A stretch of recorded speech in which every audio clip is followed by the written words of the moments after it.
Hey guys, I'm so excited to be here with you today and share my newest Freddie story with you. It's Freddie and Friends bugging out. So let's get started and see what happens. Hey guys, Freddie here. Meet my friend Stella. She's a stink bug and she's here to tell you her story. Whoosh! Oops, I mean hello. I'm Stella. I'm new here, and it really stinks being the new kid. What about you guys? Have you ever been the new kid at school? Do you think it would be fun or not fun to be the new kid? Yeah, I think you guys made some good points. Bad things are always happening to me, Stella says. Like when I got my space in line for class, I didn't get to be the line leader. I got mad, very mad. So mad that my stomach grew bigger and bigger and bigger until, whoosh, I bugged out and destroyed the classroom.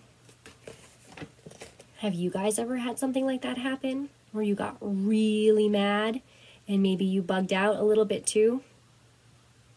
Yeah, it happens to all of us at some time. Later at lunch, Mosquito knocked over my milk. The gases whirled and swirled until my stomach grew so big that I exploded. Worst of all, when I was coming back from art, I realized Slinky had my yellow crayon. Uh-oh. What do you think's gonna happen? You're right. I think she's gonna bug out. I felt the blood whiz through my wings, and I grew and grew and grew till whoosh! I bugged out and sprayed everywhere. I ran to the bathroom, and I tripped and cut my leg. That was it. The blood rushed to my head, and I popped. Now I'm hiding in the bathroom. Knock, knock.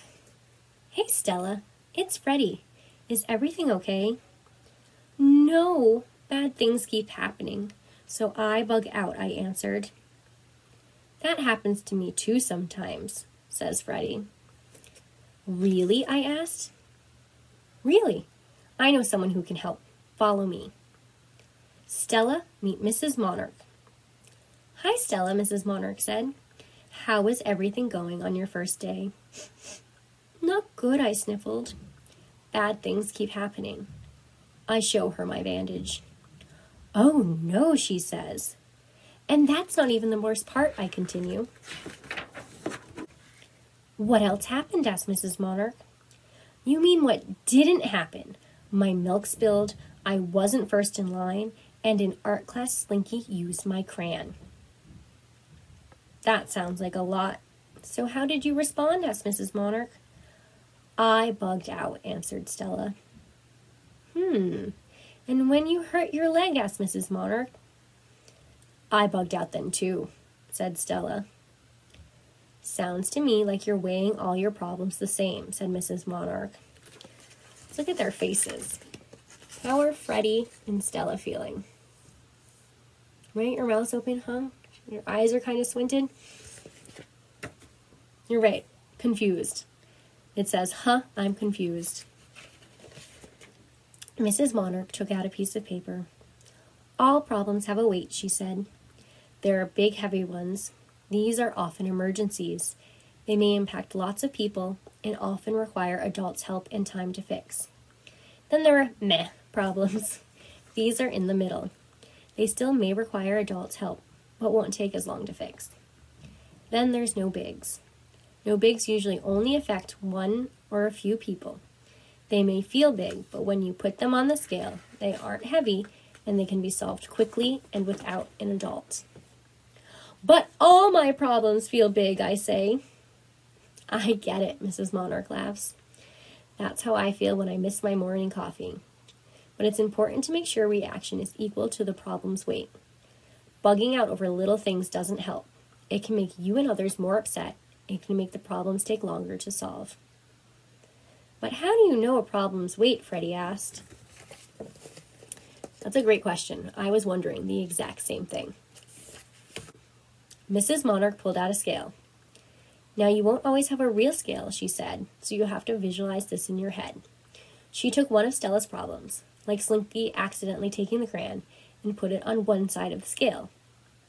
To figure out the balance, she continued, you have to ask yourself 2 questions. 1. Do I need a lot of help to fix this? For example, do I need adults to solve this problem? Question 2. Will it take a long time to fix? So that means, will it take only a couple minutes, or could it take days or months or even years?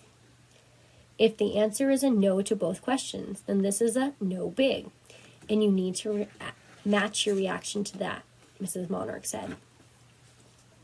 See, bugging out is a big reaction and makes the scale unbalanced. You need a small reaction for no big problems. What about if the problem is big, asked Freddie. Good question, says Mrs. Monarch. Everyone will face big problems at some point. It's okay to be upset and then maybe bug out a little. But then you must find a solution, maybe even involve an adult so they can help you solve the problem. And later on, I can work with you on some ways to keep your bugging out in check for those big problems. Why don't you try using your scale at home, and we'll meet again tomorrow. The next day, my family went to the park. I headed to the swings, but they were full. Uh-oh. How do you think she's feeling? Yeah, her arms are crossed. Her eyes are kind of squinted. You're that way when you're mad or unhappy. I feel myself starting to fill up when Freddie walks up beside me.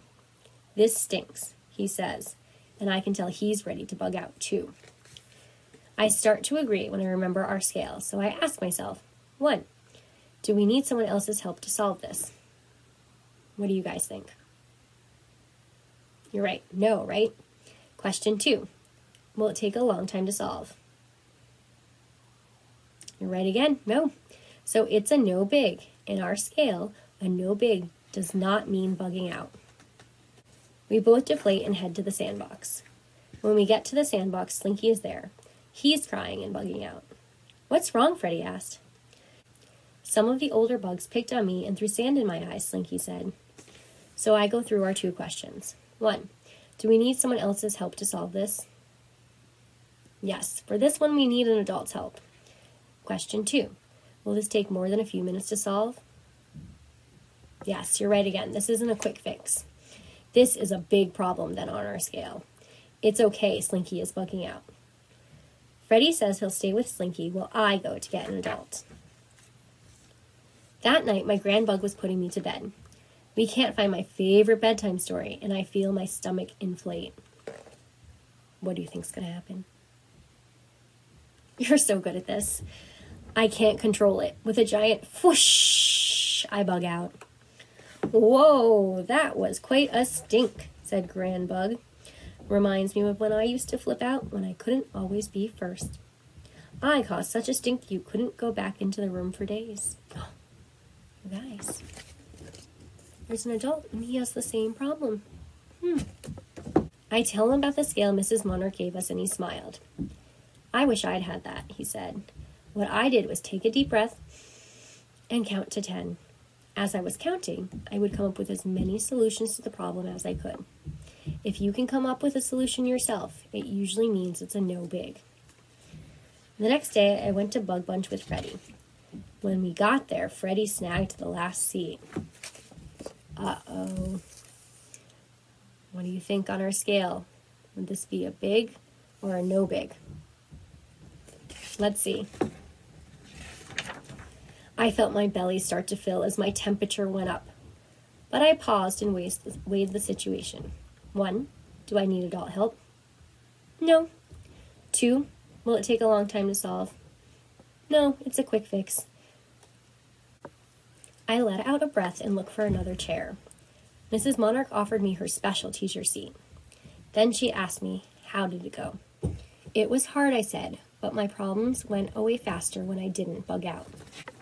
Now I feel like I'll never bug out again. Well, at least not over new bigs. Oh my gosh, what a great story. I loved meeting our new friend Stella, and of course seeing Freddie again.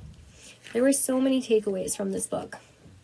One of my takeaways is, while it's okay to have big feelings, our reactions have to weigh the same as the size of the problem. So if it's a no big, our reaction needs to also be a no big. I hope you guys enjoyed.